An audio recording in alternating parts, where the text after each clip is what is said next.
시간에 말씀드렸죠. 한자가 통섭의학문이라고 해요. 모든 것에 대해서 살펴봐야 되는데 여기 스승이요, 스승. 스승의 어를 먼저 얘기해 보고 싶은데 이게 어원이 사실 정확하지가 않아요.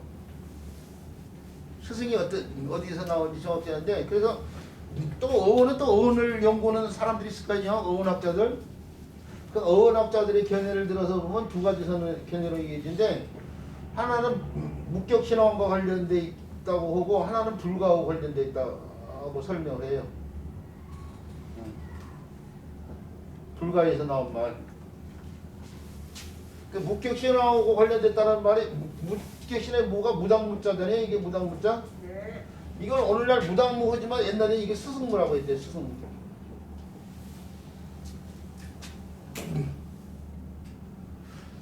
그러니까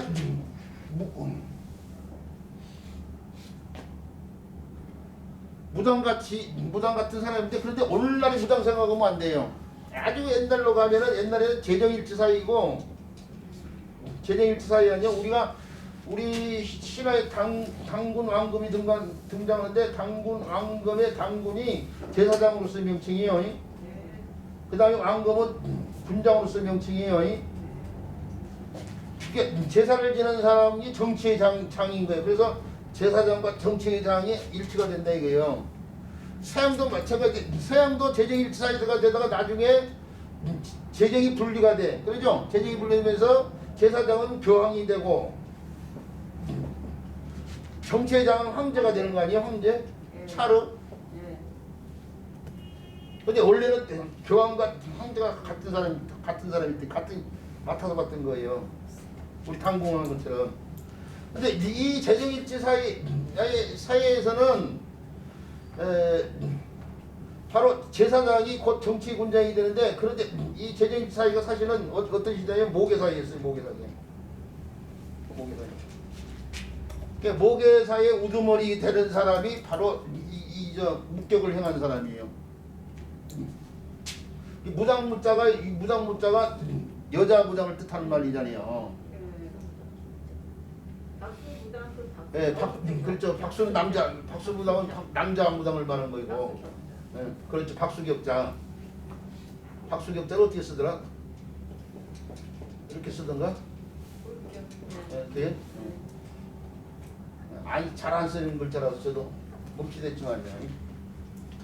그런데 그 모계 사이에 이 제사장이 곧 무를 행한 사람이라니까요. 그 사람이 모든 지탕이 우두머리고 그 사람을 뜻하는 글자다 이게 그러니까. 그 사람에서 나온 말이라고 보기도 하고 그 다음에 불가에서 나왔다고 한 사람들이 저는 불가 쪽이 더 믿음이 가는데 불가에서는 스님들을 갖다가 스님을 뜻한 말이 스님에서 나왔어요. 중승자. 이 스님이 스님이 된 건데 그 스님 가운데서도 의발을 전수한다고 그래서 그것도 잠깐 있어. 의발을 전수한다고 하면 안 돼요.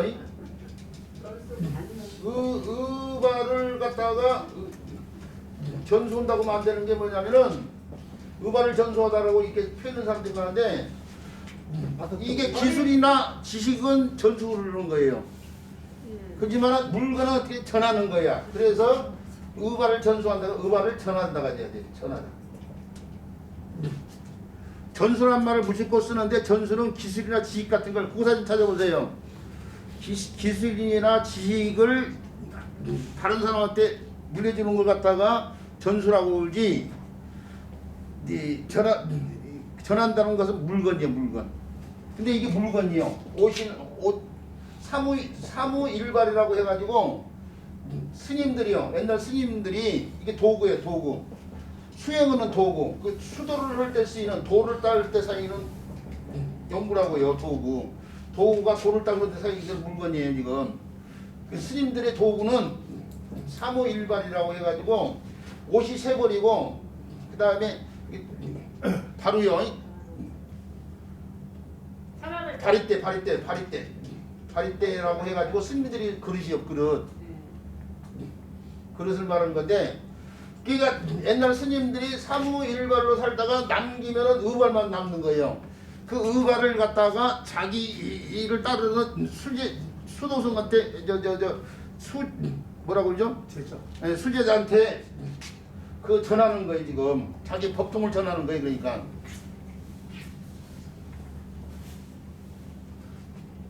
그 세계 옷은 이게 세월의 옷은 이게 봄, 가을인 한 벌을 입고 여름에 한 벌을 입고 겨울에 한 벌 이렇게 해서 세 벌이었어요. 밥그릇은 봄, 여름, 가을, 겨울 다 써도 상관없으니까 하나지만 어쨌든 간에 바로 그 의발을 전하는 스님을 갖다가 사성이라고 했어요. 사성.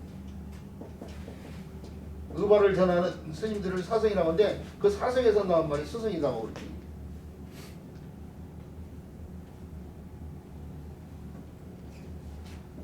자, 그 스승사자의 어원에 대해서 이렇게 두 가지가 있어요. 이게 원래 스승의 날이 오늘날 몇 월 며칠이에요? 5월 10일이죠? 5월 15일이 무슨 뭐가 관련된 날이 있어요. 근데 왜 하필 5월 15일이에요? 우리나라 사람들이 스승이 될 만한 사람과 관련돼 있어. 그렇죠. 세종대왕 이 탄생일과 관련돼 있어. 훈민정음을 만든 세종대왕이 우리나라 사람들의 배움의 출발점이 여기서부터 출발돼요. 문자를 아는 데서부터 출발인데 문자를 만든 우리 문자를 만든 훈민정음을 만든 사람이기 때문에 그래서 세종대왕 탄신일이 스승의 날로 원래 5월 15일이 아니었어요. 5월 23일인가 뭐 이렇게 됐었어요. 근데 5월 15일로 이렇게. 예? 우리 학교 다닐 때는 그게 아니었는데 바뀌었더라고요. 그러니까 옛날에는 5월 23일인가 그랬어. 강경 여자고등학교인가일걸요. 거기에서 그 스승님을 위해서 처음에 했던 행사가 이제 전국적으로 퍼지면서 YMCA 이런 데서 이제 그걸 본따 가지고 스승을 한 건데 그때 당시에는 5월 23일인가 뭐 이렇게 되다가 나중에 나라에서 있죠. 나라에서 스승날로 제정을 하면서 우리 한국 사람한테 스승이 될 만한 존재는 세종이고 세종 탄신일로 하자 해가지고 5월 15일을 정한 거예요. 이거. 아니 그런데 그런 가르치는 사람들은 이런 상식까지도 알고 있어야 되니까 그것까지 얘기를 해보는 건데 자 이 글자를 자원 분석을 해보는데 두 개의 자원으로 이렇게 나와야 돼요. 요건 언덕태라는 글자예요. 언덕태라는 글자고 요것은 두룰잡이라는 글자예요.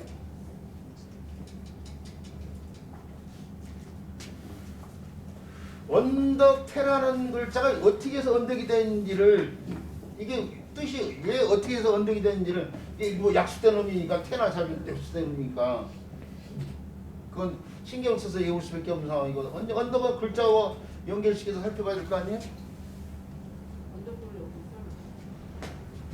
이 언덕태자가 이렇게 흑도자를 붙여서 이렇게 써도 언덕태자고요. 음역걸자를 바꿔가지고 이렇게 써도 언덕태자예요. 그런데 또 다른 언덕을 뜻하는 글자가 있죠. 언덕 글자가 있죠. 자, 언덕 글자는 이렇게 쓰잖아요. 저는 언덕태자가 있죠. 이 언덕태자가 언덕글자하고 밀접한 관계가 있다. 이게 유기적 관계를 맺고 있다고 저는 생각해요. 자, 그 이유는 자형을 보았어요. 언덕글자가 바로 옛날 글자에 이렇게 표현됐어요. 지면이 있으면 거기에 작은 언덕이 이렇게 두 개가 있어요. 나라에.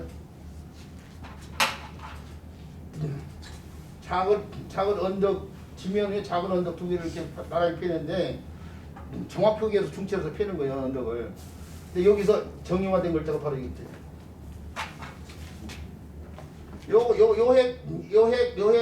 요핵 살려서 세우면 뭐 약간 세우면 이게 된다고 할 수 있어요. 공자 이름에 쓰이는 언덕구자. 네.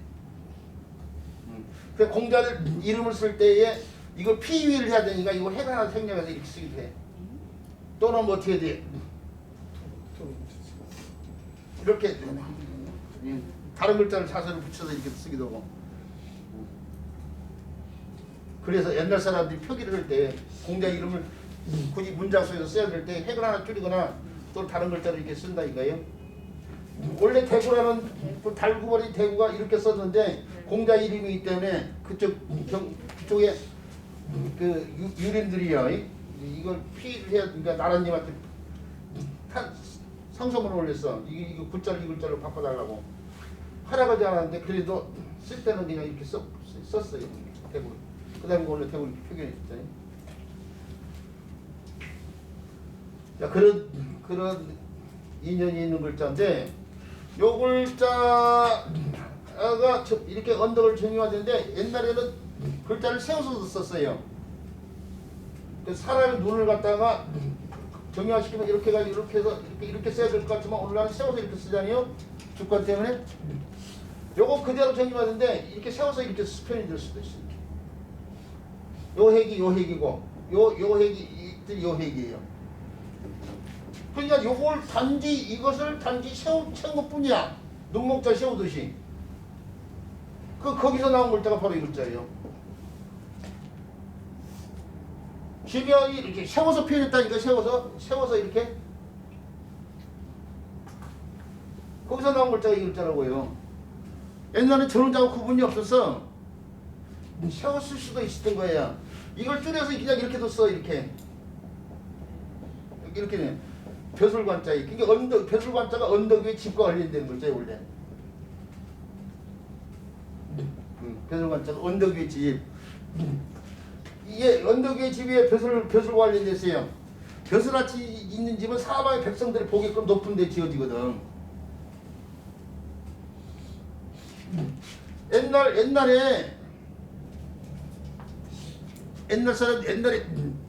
옛날에 주요한 고을이 가면은 읍성이 만들어져.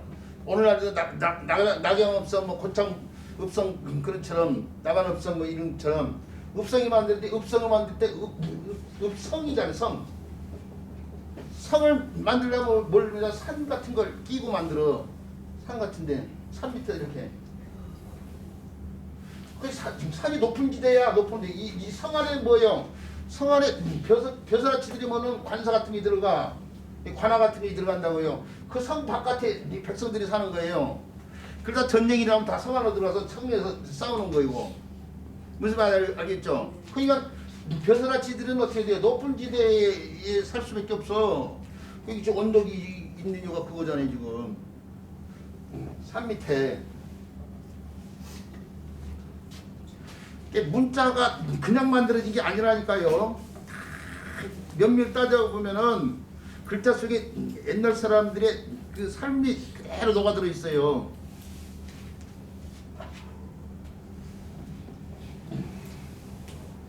결국 언덕 글자를 세워서 펴는 글자가 언덕태자라는 걸 알 수 있어요. 언덕태자. 이 언덕태자가 그런데 음역화를 하는 글자들이 많아요. 많은 것은 아니고 음역화하는 글자들이 있어요. 그 글자들이 뭐이냐 이거예요. 자, 예? 그러면 수선산자가 어떻게 만들어진 건지만 먼저 설명해 주세요. 그거 좀 있다. 아 그래요? 네. 그거 안 빠뜨리고 해줄 테니까요. 우리 선생님이 좀 앞서가 마음이 급한가 봐. 그런데 다 안 빠뜨리고 해드릴 테니까 조금만 기다리세요. 자, 언덕태자가 그런데 음역화라는 글자 왜 그거 붙었냐면 이것도 설명이 길어. 그러다가 논점을 잃어버릴까 봐서 이걸 마저 다 해버린 거예요. 다 패턴으로. 이거 설명하다가 또 이거 논점 다시 이쪽으로 돌아가기가 힘드니까 그런 거 이유가 다 있어. 하여튼간. 근데 이 글자가 쓰여진 글자가 바로 이 글자예요. 이런 글자라든지 또 이런 글자라든지 또 이 글자예요. 쫓을 글자가 없는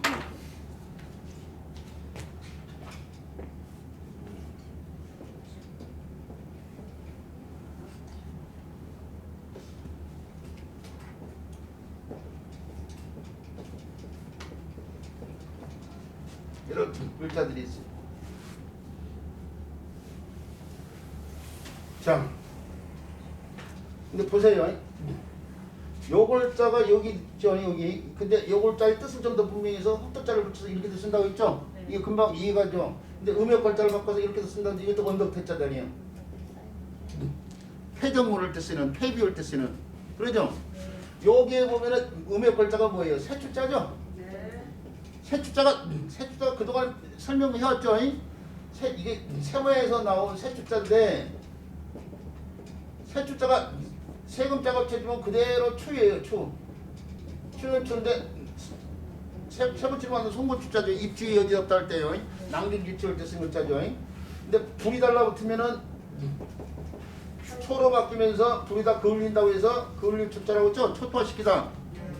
그 다음에 몇 산자가 달라붙으면은 초에다가 초에다 이 몸에 하나 추가되면 체가 됐어요. 그래서 높은 산체자 성체자가 되죠. 자, 그런데 흑토자가 달라붙은 순간 체가 뭘로 바뀌어요? 태로 바뀌었어요. 그러니까 우리말에서 디귿, 티읕이 구기와 작은 반작용에 의해서 디귿이나 티읕으로 됐기 때문에 이쪽에서 이쪽으로 한 거죠. 우리가. 그래서 체가 된 거예요. 그래서 언덕 태자인데 최초의 음이 추에서부터 시작했죠. 최초의 음이 추에서부터 시작해가지고 초, 최, 태까지 했죠. 자, 태가 추가 될 수 있다는 걸 알 수 있어요. 그러죠? 이게 추예요. 추. 태하고 추가 음의 차이가 많다고 생각하니까 서로 연결을 못 시켜 사람들이 안짜 공부를 제대로 하는 사람들은. 그런데 이게 언덕 태자가 추와 관련돼 있어요. 보세요. 그런데 착받침 달라도 발로 걸어가야 될 길이잖아요. 발로 걸어서 앞에 있는 사람을 쫓는다고 해서 쫓을 추자잖아요. 그러죠? 추자 볼 때 쓰는 글자. 쫓을 추자. 자, 그런데 그 글자가 여기도 쓰이고 여기도 쓰였네요. 네. 세뭉치. 그렇죠. 새 뭉치, 새 망치. 새 뭉치 새망치 이렇게 쓰는 추자예요. 추자. 아니요, 추예요, 추. 자, 이 철추를 가하다 뭐 이렇게 쓰는 거지. 새추자로 쓰는 철추를 가하다. 철퇴를 가하다 이렇게 하죠. 이게 태예요, 태.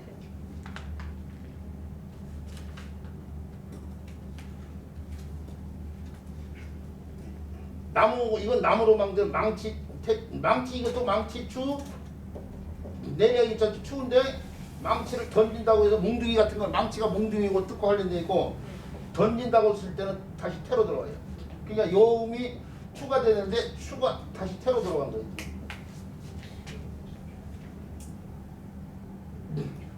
근데 철태라는 것은 이제 세부초 관련돼 있으니까 철태를 가하다 할 때 쓰는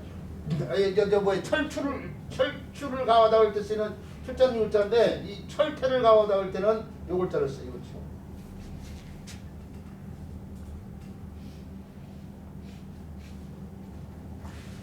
근데 이것과 이것이 서로 통용이 되니까 이것도 태라는 놈이 있다고 봐야 되는 거죠. 세부치냐 나무냐의 차이점이야.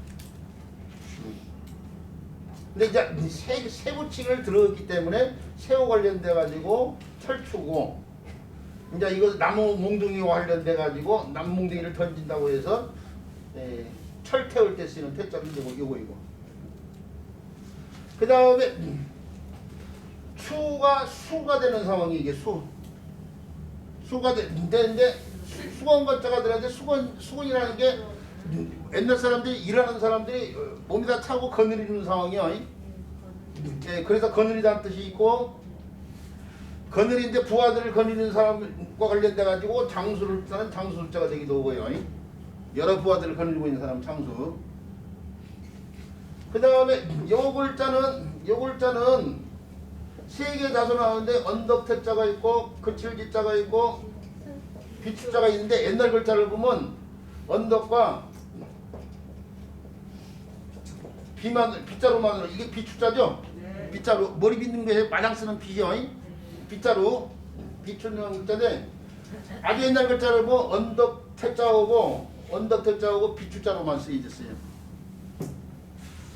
그런데 이 비추자가 쓰여지는 것이 글자 가운데 지엄이 글자가 있잖아요. 그러죠? 네. 빗자를 가지고 집안이 청결해야 될 사람이 지엄이다 이거요. 이 글자도 지엄이라는 뜻이 있어. 지엄. 비추자도 지엄이라는 뜻이 있어요. 집안을 청결히 해야 될 지엄이 비를 가지고. 그러니까 요 글자는 지엄이 비로보다는 지엄이하고 관련돼서 풀을 해야 되는데 고구려 시대 때 이런 풍습이 있었어요. 남자가 장가를 가요. 장가 가다 장인의 집을 가는 거예요. 장가 가다. 근데 장가 가가지고 그 장가 간 처갓집에서 살아. 애기가 날 때까지 대릴 사이즈 일종이에요. 그래가지고 애기가 나면은 아내오고 아이를 데리고. 그게 아이가 지엄이가 뭐예요? 아이를 낳은 여자야.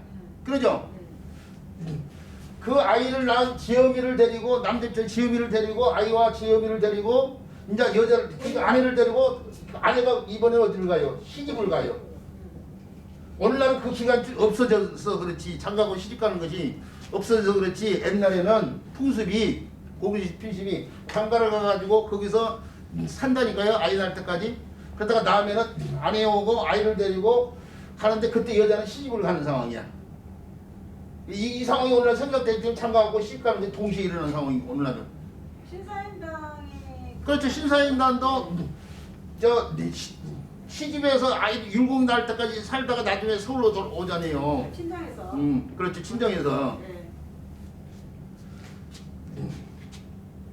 바로 그 상황을 펴는 거예요. 근데 이제 가는데 가려면 발이 필요하니까 걸어서 가니까 발이 필요하니까 나중에 발이 추가된 거예요. 이게 시집 가는 거예요. 그래서 이 글자가 원래는 시집 가다 이 뜻이 있는 글자예요. 네. 시집 가다 이 뜻이 있는 글자 이게 원래. 그런데 시집 가면 본향으로 돌아간 이 시집은 나서 결혼이 혼인을 할 때까지만 사는 거이고 죽어서는 어떻게 해요? 시댁 제사법을 먹어야 돼. 그냥 본향으로 돌아간다고 해서 이게 돌아갈 기자가 되는 거죠. 돌아가다 이 뜻이 생겨요. 돌아갈 기자. 그런데 기라는 놈이 여기 언덕구자 이 글자고 이 글자가 음이 통한다고 했잖아요. 이 구호고 관련돼 있잖아요. 지금 이 몸이 추가됐지만은 그 이것과 이것이 서로 관련이 있다고 지금 그런 거예요. 물론 앞에서 우리 시간에 추 했는데 길질 얘기하면서 기억자가 음이 교환이 되기도 했겠지만은 구가 되고 이 몸 추가되면서 기가 되는 것처럼. 자, 그래서 언덕태자가 음역하는 글자를 살펴봤는데 그때 이 글자가 왜 스승이 된지는 이제 둘을 잡자 때문에 그러잖아요. 이 둘을 잡자를 수원건자가 달라붙었으니까 이거 지울게요. 이것도 둘을 잡자도 찬설해야 될 것이 좀 많은 것 같아서 둘을 잡자에 수원건자가 달라붙어 있으니까 이게 수건과 관련된 글자로 생각하는 사람들이 많아요. 저도 한때는 그랬어요. 근데 3년점 문장을 하면서 여러 가지를 연구를 했는데 이 둘을 잡자는 이 글자를 간략하게 해놓은 글자로 봐야지 된다 이거야. 그게 두른다는 얘기가 띠를 두르는 거예요. 띠를 두르는 거예요. 띠를 두르는 상황이야. 그러니까 이 글자의 뜻을 보면 띠라는 뜻이 있어요. 띠. 이 띠란 뜻이 있는데 또 어떤 뜻이냐면은 차다. 띠를 허리에 찬다고 해서 차다 그런 뜻이 있고 또 어떤 뜻이냐면은 두르다 그런 뜻이 있어요. 그래 둘러서 차는 거니까 이 글자. 근데 그 가운데 차다를 뜻을 나타내는 글자가 명차 같은 걸 찼을 때 폐용 온다고 그래. 그 찰패자. 이렇게 써요. 이렇게. 찰패자. 그다음 두루다를 나타내는 글자가 바로 지금 이게 두루 잡자 이거이잖아요. 자, 찰패자도 보면은 사람이 이렇게 있고요. 이렇게 옛날 글자를 보면 이렇게 해가지고 이렇게 늘어져 있는데 요거 띠야 요거. 요 부위가 띠예요. 요 부위 띠. 그게 오늘날 찰패자에서 인면 이거 사람 빼놓고 나면 이렇게 해가지고 이렇게 펴 있는 게 이 띠야. 띠 부분이야. 이거 폐용하다 할 때 쓴 글자예요. 명찰을 폐용하다 할 때, 그럴 때 쓰이는 글자인데, 요렇게 된 게 요 띠 부분이 오늘날 이렇게 쓰고 있는 이렇게. 그다음에 요것이 이제 이렇게 쓰이는데, 요것은 설명 조금 미루고요. 그런데 그걸 갖다가 또 간략하게 펴는 것이 바로 이거예요. 지금 요것을 갖다가 띠를 갖다 선 하나로 펴고 늘어져 있는 걸 갖다가 이렇게 펴 있는데, 그것이 이게 줄을 잡자예요. 그 다음에 띠 대자는 옛날 글자를 뭐 이렇게 펴는다고 생각해야 돼.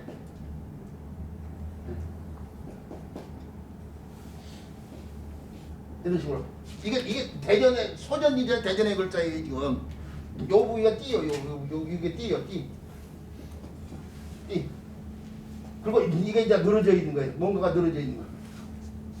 그게 띠대자의 대전 글자라고. 그렇죠. 대전에. 그러니까 요 띠 모양에서 요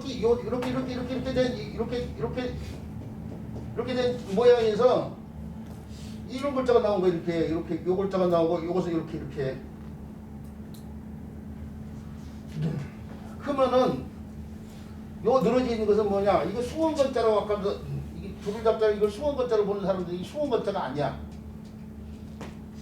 아니에요? 수원건자가 아니. 수원건자로 쓰이다 뿐이지 수원건자가 아니에요. 뭐냐?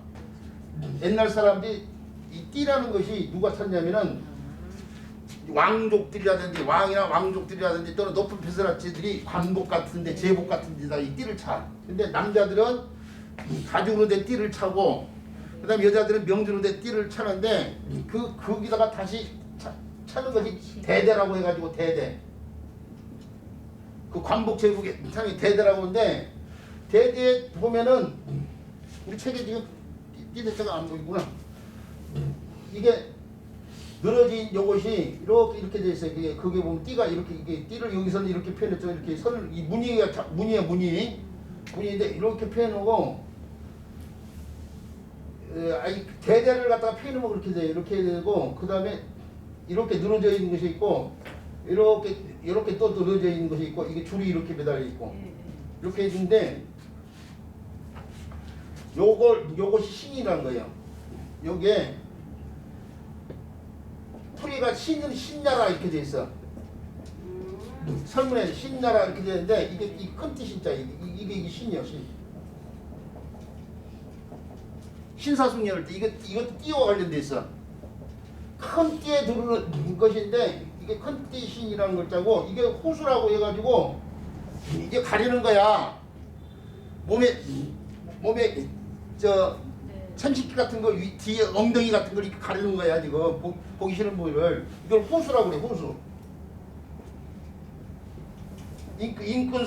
인근수인데 원래 옥에매다는 끈 같은 거 입고 있는데 여기 이제 옥장식 같은 게 있는 것이 지금 거기다 매달아 놓은 거다. 이것도 신이야. 신. 그러니까 호수하고 신을 갖다가 펴는 거예요. 지금 호수하고 신을 이게 요게 그러니까 여기 신이고 이게 호수를 갖다가 펴는 거예요. 지금 호수. 수건이 아니야. 수건이라는 것이 닦기 위한 건데 이건 관복이 그 닦으려고 쳐겨온 것이 아니란 말이에요. 수건의 용도가 뭐예요? 닦기 위한 건데 이거 해놓고 거기다 닦으라고 이거 입은 것이 아니야 지금. 이거 의복이 장식이에요. 장식. 이게 수건이 될 수가 없지 이게. 그럼 뭐 했어요 호수는? 조금 전에 얘기했잖아. 몸을 가리는 부분이라고, 가리는 장식물이라고. 옛날 왕족들이나 고관들이 의식 같은 걸 행할 때 입는 제복이나 관복에 이게 띠에 다루는 장식물들이에요. 이게 장식물들. 우리 책에 보면은 저 뒤에 어느 부위 있는지 모르겠지만은 위령표에 있는 위령목표에 되면 자장이 공작하는 말을 갖다가 띠에다 적어. 이 신에다가 적어. 참 신에다 정단 표현이 나오는데 여기 띠고 이게 허리 뜨고 이거 나풀나풀 거리는 거거든요. 여기다 글씨를 적을 수 있어. 여기다가 원래는 홀을 꽂아 넣어. 홀을 벼슬아치 홀을 꽂게 돼 있는데 여기다가 사장이 여기다가 공잣말을 안 잊어먹기 위해서 여기다 글을 쓴다고 돼 있어. 신이 우리 논어에 나와요. 뒤에 가서 배워. 그거예요. 근데 이 신이 요 큰띠 일부이기 때문에 이걸 탈만한 사람과 관련된 말이 또 신사숙녀의 신이야. 신.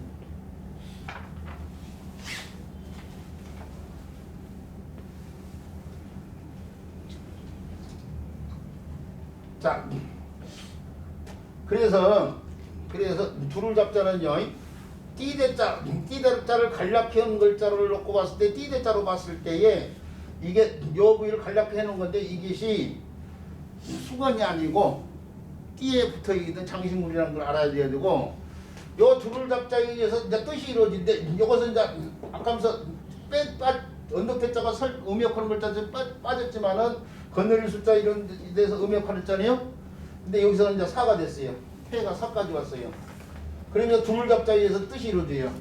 둘을 잡자에 의해서 뜻이 이루어지는데 원래 뜻이 스승이 아니야. 본래 뜻이. 또 둘을 잡자에 근데 뺑 두르다 근데 뺑 두르다 이게 두르다 원래 이 둘을 잡자가 뜻이 없거니까 두르다 뜻인데 뺑 둘러서 진을 쌓는다 그런 뜻이 글자 이게. 예.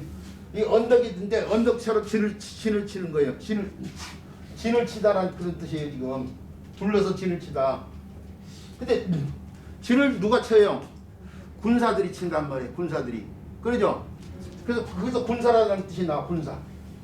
군사라는 뜻인데 이게 뺑 둘러서 진을 칠 때 효과가 있는 군사의 단위가 2,500명이야. 그 2,500명의 군사를 뜻하는 글자예요. 옛날 글자 2,500명의 군사를 뜻하는 글자를 쓰였어요. 그리고 군사에서 군사를 다스리는 사람을 뜻하는 글자인데 이 군사는 군사 문자에다 병사할 때 사자를 쓰는데 근데 또 다른 군사의 뜻이 나오는데 그게 병사를 다스리는 군사의 뜻이 나와. 제갈공명 같은 사람. 뺑 이 두르다의 뜻이고 둘러서 진을 치고 진을 치고 있는 군사를 타고 그 군사를 거느리는 사람과 관련돼 가지고 군사를 거느려서 작전을 행하는 사람과 관련돼서 이 군사의 뜻이 나오는데 거기서 비로소 이제 스승이라는 뜻이 거기서 다시 나와요. 이게 지휘를 하는 사람인데 가르치는 사람인데 군사들한테 작전을 가르치는 사람.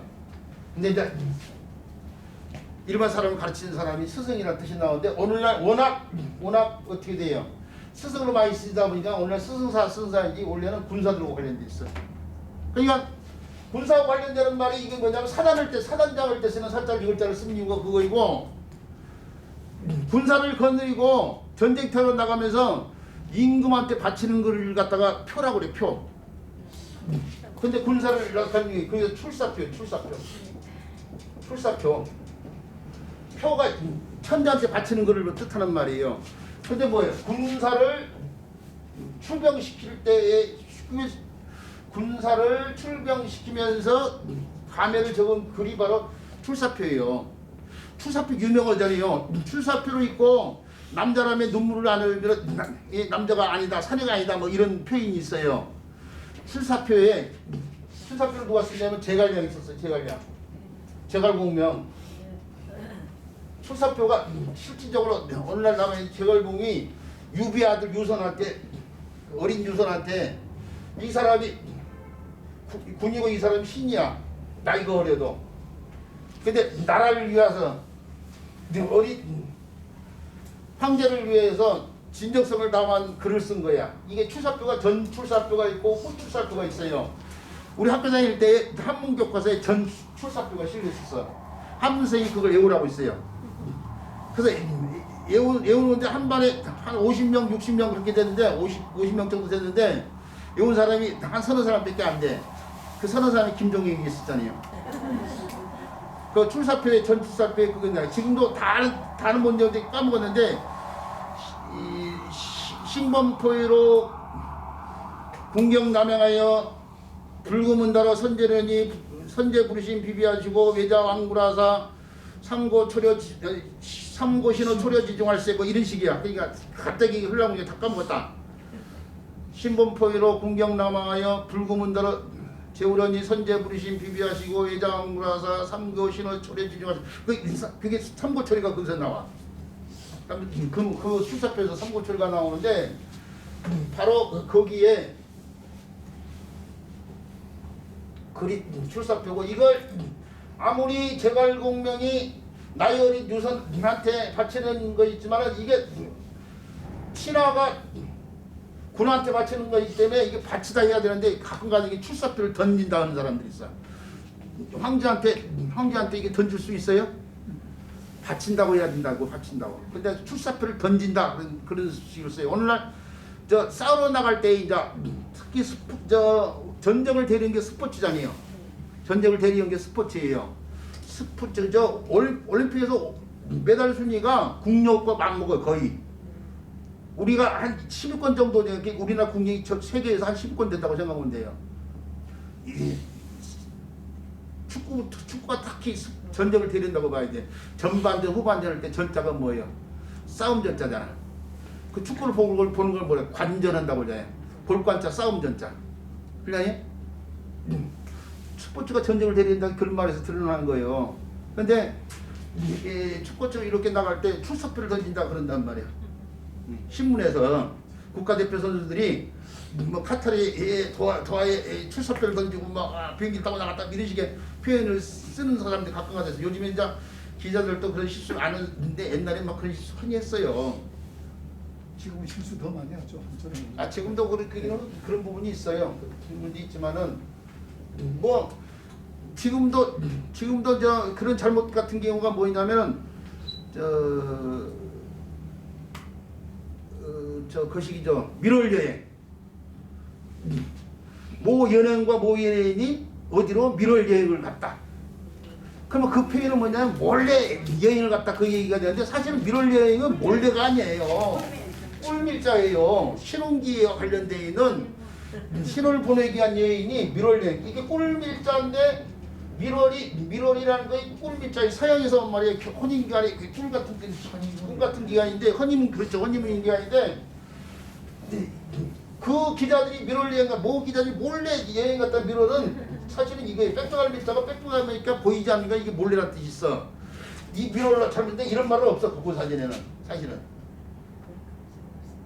그러니까 허니문이 밀월이야 밀월 여행이야. 근데 이상하게 몰래 여행 간 데다가 밀월 여행이란 말을 쓴단 말이야. 기자들이 우리 저도 생각지 않은 얘기를 했는데 뭐 요즘에 잘못 쓴다고 하니까 갑자기 그것이 생각나는데 근데 이런 식으로 찾아보려면 끝도 끝도 없어요 사실은. 그렇다는 얘기고 그래서요. 그래서 이 글자가 오늘날 스승이라는 뜻도 있고 뭐 여러 가지 얘기 출사표 얘기도 했고요. 군사라는 뜻과 관련돼서요.